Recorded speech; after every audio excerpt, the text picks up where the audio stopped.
Kalau dengar kata Iran, apa sih yang langsung kepikiran? Seringnya, ya yang kita dengar itu berita-berita utama soal politik, konflik, atau aturan-aturan yang ketat.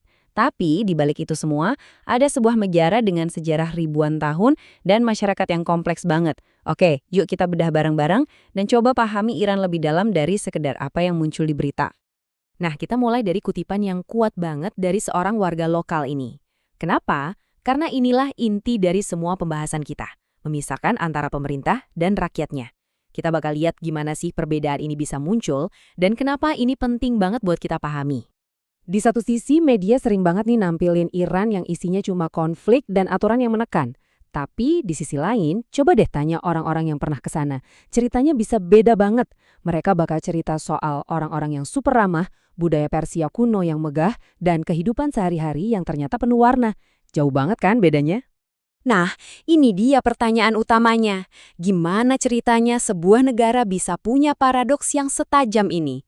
Untuk bisa menjawabnya, kita harus mundur jauh ke belakang untuk melihat kekuatan-kekuatan apa aja yang udah membentuk negara ini selama berabad-abad.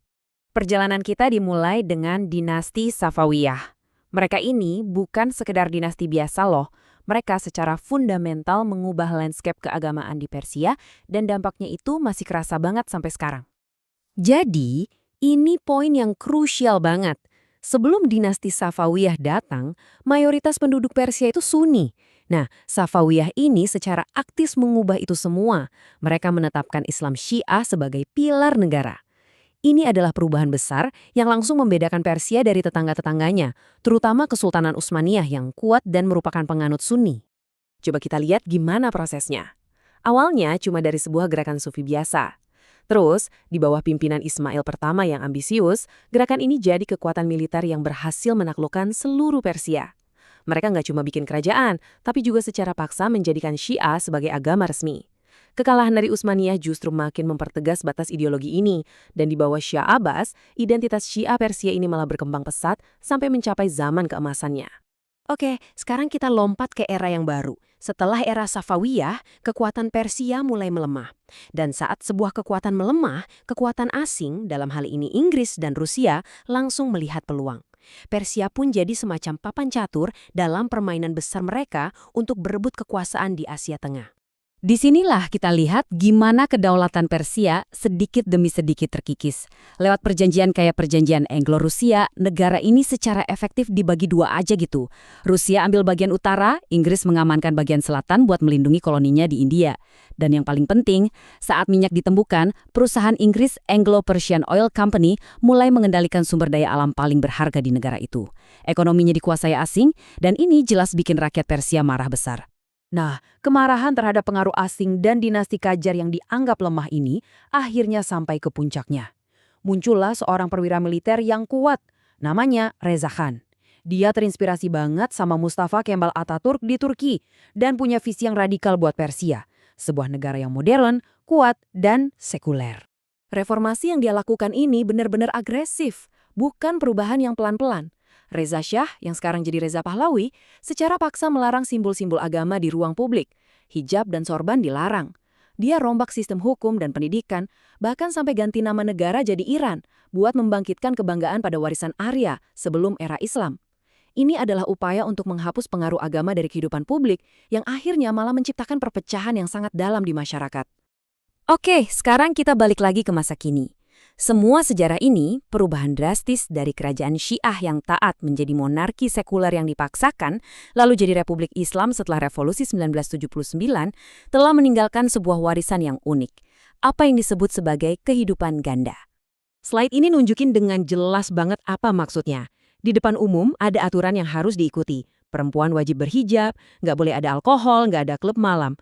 Tapi, begitu masuk ke balik pintu rumah, ceritanya bisa lain. Pesta, musik, fashion ala barat, semua hal yang dilarang di depan umum, itu terjadi di ruang pribadi. Ini adalah cara masyarakat beradaptasi dengan aturan yang sering kali nggak sejalan sama keinginan pribadi mereka. Paradoks lainnya ada di ekonomi. Angka ini mungkin bikin kita kaget. $100 Amerika itu setara dengan sekitar 80 juta rial Iran. Bisa bayangin nggak?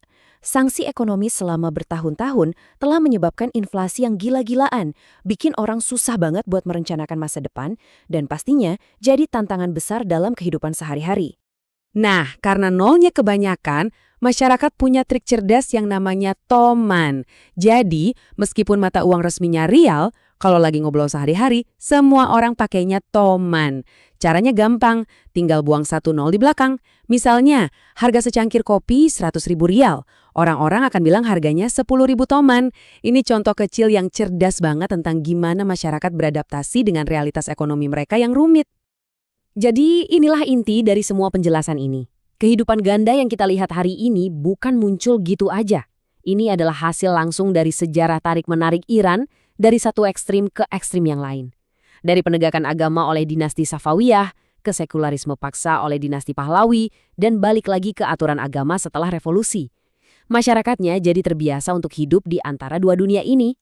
Dan pada akhirnya, setelah semua sejarah dan politik yang rumit ini, kita kembali ke sini.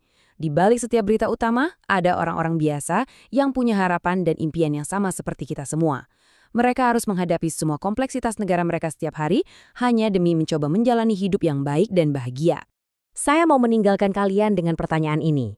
Analisis kita hari ini menunjukkan betapa berbedanya gambaran yang kita dapat ketika kita mencoba melihat sejarah dan kehidupan masyarakatnya, bukan cuma politik pemerintahannya. Ini jadi pengingat yang kuat buat kita semua untuk selalu mencari pemahaman yang lebih dalam, bukan cuma soal Iran, tapi juga soal dunia di sekitar kita.